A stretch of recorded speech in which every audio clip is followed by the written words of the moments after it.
Bonjour à tous. Aujourd'hui, nous parlerons de la façade rue de l'Espérance, c'est-à-dire l'entrée du musée.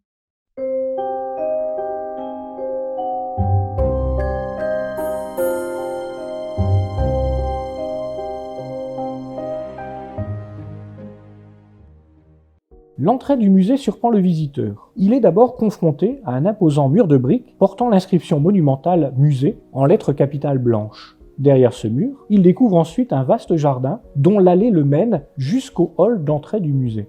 Ce mur et ce jardin correspondent au terrain de l'ancien tissage Anard-Prouveau. Fermée pendant la crise économique textile, l'usine fait place ensuite à une casse automobile. Depuis l'ouverture du musée en 2001, une autre partie du site Anard abrite des salles d'exposition temporaires du musée. La surface restante de l'ancienne friche industrielle est occupée par le vestiaire, maison de mode, qui héberge 8 boutiques ateliers de créateurs.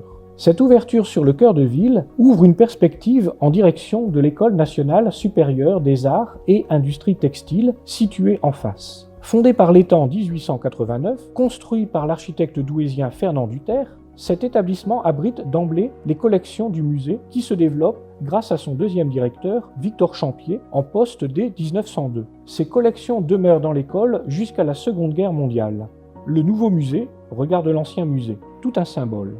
L'intérêt du site, Anard, est également patrimonial. La restauration de cette friche en ruine traduit la volonté municipale de valoriser l'héritage industriel, de bâtir la ville de demain sur ses racines historiques. La souche conservée de la cheminée de l'usine évoque assurément le surnom de la cité textile, Roubaix, la ville aux 1000 cheminées d'usine.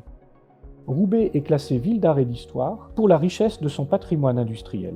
Dans le cadre de cette démarche mémorielle, le jardin est logiquement baptisé Thérèse Constant. Elle était l'adjointe à la culture d'André Diligent, maire de Roubaix de 1983 à 1994. André Diligent décède peu après l'ouverture du musée. En hommage, la piscine porte donc aussi son nom et son portrait, sculpté par l'artiste roubaisien Charles Gaden, accueille le visiteur dans ce jardin depuis 2003.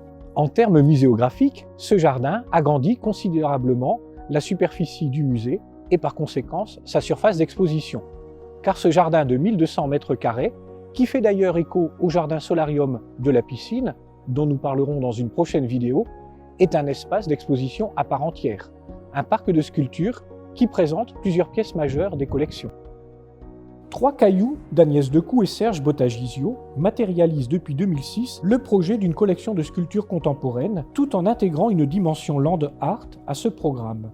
Depuis l'été 2008, Cao Vasco 1, un bronze monumental du sculpteur minimaliste new-yorkais Jed Novak, orne le jardin d'entrée et confirme d'emblée l'importance de la sculpture au sein des collections. En 2011, L'Homme des Neiges, sculpture en pierre de ville, datée de 1960, du sculpteur du groupe de Roubaix Eugène Dodaigne, est acheté par la Société des Amis du Musée qui l'offre au musée. Les autres sculptures sont de Sylviane Léger, une Pietà de 1988, La Nuit ou Hommage à la Commune, une sculpture en pierre de 1971 de l'artiste Carl-Jean Longuet-Marx, un torse de 2007 par François Olivier, un marbre veiné rouge et gris.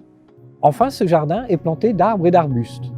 Un figuier, un hêtre, une haie de charme et, plus récemment, un châtaignier panaché installé juste à l'entrée sur la gauche. Ce jardin, couvert d'une pelouse, confirme les efforts consentis par la ville de Roubaix pour être une ville reconnue verte. Avec ses 145 hectares d'espace vert, la ville est reconnue et auréolée de la 4e fleur décernée par le Conseil national des villes et villages fleuris. Après avoir profité des multiples attraits du jardin, le visiteur entre alors dans un vaste hall transparent, point de départ de la visite. C'est ce que nous ferons dans la prochaine vidéo. Alors à bientôt pour de nouveaux secrets de piscine.